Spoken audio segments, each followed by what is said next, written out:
Hello friends, welcome to Indian flavours. இன்றைக்கி நம்ம ரொம்பவே சுவையான ஹெல்த்தியான பீஸ் பராத்தா ரெசிபி எப்படி பண்ணுறதுன்னு பார்க்கலாம். கண்டிப்பாக இந்த ரெசிபி உங்களுக்கு பிடிக்கும் அப்படின்னு நம்புறேன். செஞ்சு பார்த்துட்டு எப்படி இருந்துச்சுன்னு கமெண்ட் சொல்ல மறக்காதீங்க. இப்போ நம்ம வீடியோக்குள்ள போகிறதுக்கு முன்னாடி என்னோட சேனலை நீங்கள் இதில் சப்ஸ்கிரைப் பண்ணலன்னா கீழே இருக்கிற சப்ஸ்கிரைப் பட்டன் அழுத்தி சப்ஸ்கிரைப் பண்ணிக்கோங்க. கூடவே பக்கத்தில் இருக்க பெல் ஐக்கனை கிளிக் பண்ணிக்கோங்க. பீஸ் பராத்தா பண்ணுறதுக்கு ஃபஸ்ட் நம்ம சப்பாத்தி மாவு பிசைஞ்சு ரெடி பண்ணி வச்சுக்கலாம். அதுக்கு ஒரு பரந்த பவுலில் 2 கப் அளவு கோதுமை மாவு எடுத்து வச்சுருப்பேன். இனி இதில் தேவையான அளவு உப்பு சேர்த்துக்கலாம். உப்பு சேர்த்துட்டு இனி இதுக்கு கூடவே 1 டீஸ்பூன் அளவு எண்ணெயும் சேர்த்துக்கலாம். எண்ணெய் எதுக்காக சேர்க்குறோம் அப்படின்னா அப்போ தான் நம்மளோட சப்பாத்தி மாவு நல்லா சாஃப்டாக வரும். உங்களுக்கு தேவையில்லைன்னு நினச்சிங்கன்னா விட்டுடலாம்.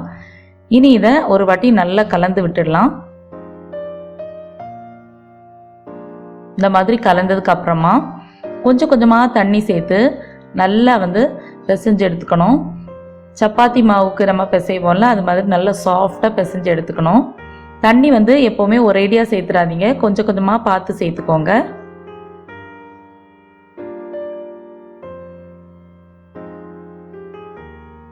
இந்த அளவுக்கு நல்லா சாஃப்டாக இருக்கிற மாதிரி பிசைஞ்சு எடுத்துக்கோங்க. இனி இது கொஞ்சம் நேரம் ஊறட்டும். ஊறுறதுக்குள்ளே நம்ம ஸ்டஃபிங் ரெடி பண்ணிக்கலாம். ஸ்டஃபிங் ரெடி பண்ணுறதுக்கு ஒரு பேனை ஹீட் பண்ணிக்கலாம். பேன் ஹீட் ஆனதும் அதில் 1 டீஸ்பூன் அளவு எண்ணெய் சேர்த்துக்கலாம். எண்ணெய் சூடானதும் 1/2 டீஸ்பூன் அளவு ஜீரகம் சேர்த்துக்கலாம். ஜீரகம் நல்லா பொரிஞ்சதும் 4 பல் பூண்டை சின்ன சின்னதாக கட் பண்ணி வச்சுருக்கேன், அதை சேர்த்துடலாம். பூண்டு நல்லா பொரிஞ்சதும் காரத்துக்காக 2 பச்சை மிளகாவை கட் பண்ணி வச்சுருக்கேன், அதை சேர்த்து நல்லா வதக்கி விட்டுடலாம். பச்சை மிளகா உங்களோட காரத்துக்கு ஏற்ப ஆட் பண்ணிக்கோங்க. இனி ஒரு சின்ன சைஸ் பெரிய வெங்காயத்தை பொடி பொடியாக கட் பண்ணி வச்சுருக்கேன், அதை சேர்த்துட்டு நல்லா வதக்கி விட்டுக்கலாம். வெங்காயம் நல்லா வதங்கி டிரான்ஸ்பரண்ட் ஆகுறது வரைக்கும் வதக்கி விட்டுக்கோங்க. வெங்காயம் வதங்கினதும் இதில் ஒரு 1/4 டீஸ்பூன் அளவு மஞ்சள் தூள், 1/4 டீஸ்பூன் அளவு கரம் மசாலா வாசனைக்காக சேர்த்துடலாம். நம்ம பவுடர்ஸோட பச்சை வாசனை போகிற வரைக்கும் நல்லா வதக்கி விட்டுடலாம். அடுத்து 1 கப் அளவு ஃப்ரோசன் பீஸ் எடுத்துருக்கேன், அதையும் சேர்த்துடலாம். நீங்கள் இதுக்கு பதிலாக ஃப்ரெஷ் பீஸ் கூட ஆட் பண்ணிக்கலாம். இனி இதை நல்லா வதக்கி விட்டுட்டு இதுக்கு கூடவே நம்ம இந்த ஸ்டஃபிங்க்கு தேவையான அளவு உப்பும் சேர்த்து நல்லா மிக்ஸ் பண்ணி விட்டுடலாம். இந்த க்ரீன் பீஸ் கொஞ்சம் நேரம் நல்லா வதங்கட்டும். இப்போ பார்த்தீங்கன்னா நம்மளோட க்ரீன் பீஸ் நல்லா வதங்கி ரெடி ஆயிடுச்சு. இனி நம்ம ஸ்டவ்வை ஆஃப் பண்ணிவிட்டு இதை இறக்கி வச்சிடலாம். இது கொஞ்சம் நேரம் நல்லா ஆறட்டும். நல்லா ஆறுனதுக்கப்புறமா நம்ம இந்த ஸ்டஃபிங்க்கான இது எல்லாத்தையுமே ஒரு மிக்சர் ஜாரில் எடுத்து வச்சுருக்கேன். இதை கொஞ்சம் நரன்னு இருக்கிற மாதிரி அரைச்சி எடுத்துக்கலாம். இந்த அளவுக்கு கொஞ்சம் திருன்னு இருக்கிற மாதிரி அரைச்சி எடுத்துக்கோங்க. இப்போ நம்மளோட சப்பாத்தி மாவு நல்லா ஊறிடுச்சு. பார்த்திங்கன்னா நல்லா சாஃப்டாக இருக்குது. இனி இதை ஒரு 8 ஈக்குவல் பார்ட்ஸ் ஆட்டு நம்ம பிரிச்சுக்கலாம். நம்ம சப்பாத்தி மாவுக்கு நம்ம உருட்டுவோம்ல, அதே மாதிரியே உருட்டி எடுத்துக்கோங்க. பாருங்கள், 8 ஈக்குவல் பார்ட்ஸாக நான் பிரித்து எடுத்துருக்கிறேன். அடுத்து நம்ம ரெடி பண்ணி வச்சுருக்க ஸ்டஃபிங்கையும் இதே மாதிரி 8 ஈக்குவல் பார்ட்ஸாக நம்ம பிரிச்சுக்கணும். நம்ம இப்போ சப்பாத்தி மாவு உருட்டி வச்சுக்கிறத விட கொஞ்சம் சின்ன அளவில் இந்த ஸ்டஃபிங்கை உருட்டி ரெடி பண்ணி வச்சுக்கணும். இப்போ நமக்கு சப்பாத்தி மாவு உருண்டைகளும் ரெடியாக இருக்குது, அதோட இந்த ஸ்டஃபிங் உருண்டையும் ரெடியாக இருக்குது. இனி நம்ம ஸ்டஃபிங்கை உள்ளே வச்சிடலாம்.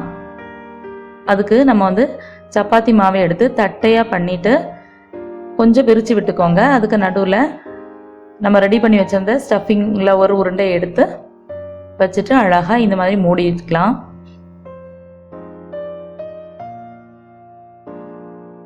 இது ரொம்ப சிம்பிளாக தான் இருக்கும். இதில் எக்ஸ்ட்ரா மேலே இருக்கிற மாவை நம்ம ரிமூவ் பண்ணணுன்னு அவசியம் இல்லை, அப்படியே நம்ம அழுத்தி விட்டுக்கலாம். நம்ம சப்பாத்தி தேய்ச்சி எடுக்கும்போது கரெக்ட் ஆகிடும். பராத்தா தேய்ச்சி காமிக்கிறேன் பாருங்கள்.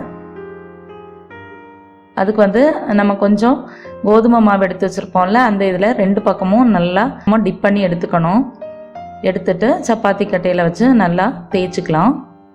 நம்ம நார்மலாக சப்பாத்திக்கு தேய்க்கிற மாதிரி தேய்க்கணும். ஆனால் ஸ்டஃபிங் ரொம்ப வெளியே வந்துடாமல் கொஞ்சம் கேர்ஃபுல்லாக தேய்ச்சிக்கிட்டோம்னா போதும். பாருங்கள், லைட்டாக ஸ்டஃபிங் தெரிஞ்சால் ப்ராப்ளம் எதுவும் இல்லை. இப்போ இன்னொன்று உள்ள ஸ்டஃப் பண்ணி தேய்ச்சி காமிக்கிறேன் பாருங்கள். இந்த எக்ஸ்ட்ரா இருக்கிறத ரிமூவ் பண்ண வேண்டாம், அப்படியே தட்டி விட்டால் சரியாயிடும். இன்னும் மாவில் டிப் பண்ணிவிட்டு அப்படியே சப்பாத்திக்கு தேய்க்கிற மாதிரி தேய்ச்சி எடுத்துக்க வேண்டியதான். ரொம்ப ஈஸியாக தான் இருக்கும்.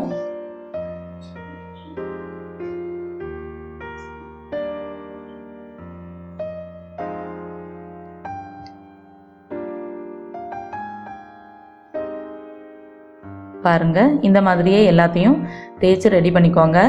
இப்போ பாருங்கள், நம்மளோட பராத்தாஸ் எல்லாம் ரெடியாக இருக்குது. நான் வந்து பராத்தாஸ் போட்டு எடுக்கிறதுக்கு கல்லையும் வந்து நல்லா சூடு பண்ணி வச்சுருக்கேன்.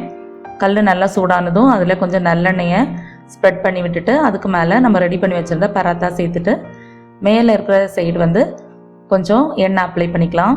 ஒரு பக்கம் நல்லா வெந்ததும் மறுபக்கம் திருப்பி போட்டுக்கலாம். இப்போ அந்த சைடும் ரெடியானதும் திருப்பி போட்டுட்டு லைட்டாக இந்த மாதிரி அழுத்தி விட்டுக்கோங்க. லேசாக அந்த மாதிரி அழுத்தி விட்டாலே போதும், அது வந்து அழகாக பொப்பி வரும். பாருங்கள் எவ்வளோ அழகாக நமக்கு பொப்பி வந்திருக்குன்னு. ரெண்டு பக்கமும் நல்லா வெந்ததும் எடுத்துடலாம்.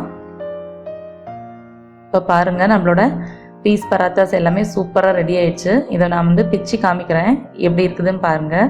சூப்பராக வந்திருக்கு, சுட சுட இருக்குது, ஆவி பறக்க ரெடி ஆயிருக்கு. ஸோ ஃப்ரெண்ட்ஸ், அவ்வளோதான், நம்மளோட சுவையான பீஸ் பராத்தா சூப்பராக ரெடி ஆயிடுச்சு. இதை நீங்கள் வந்து சட்னிக்கு கூட சர்வ் பண்ணலாம், அப்படி இல்லைனா ஸ்வீட் கர்ட் கூட சாப்பிட்டிங்கன்னா ரொம்ப நல்லாயிருக்கும். இந்த ரெசிபியை நீங்களும் ட்ரை பண்ணி பாருங்கள். ட்ரை பண்ணி பார்த்துட்டு எப்படி இருந்துச்சுன்னு கமெண்ட் சொல்லுங்கள். இன்னொரு நல்ல வீடியோவில் உங்கள் எல்லாரையும் மீட் பண்ணுறேன். தேங்க்ஸ் ஃபார் வாட்சிங் ஃப்ரெண்ட்ஸ்.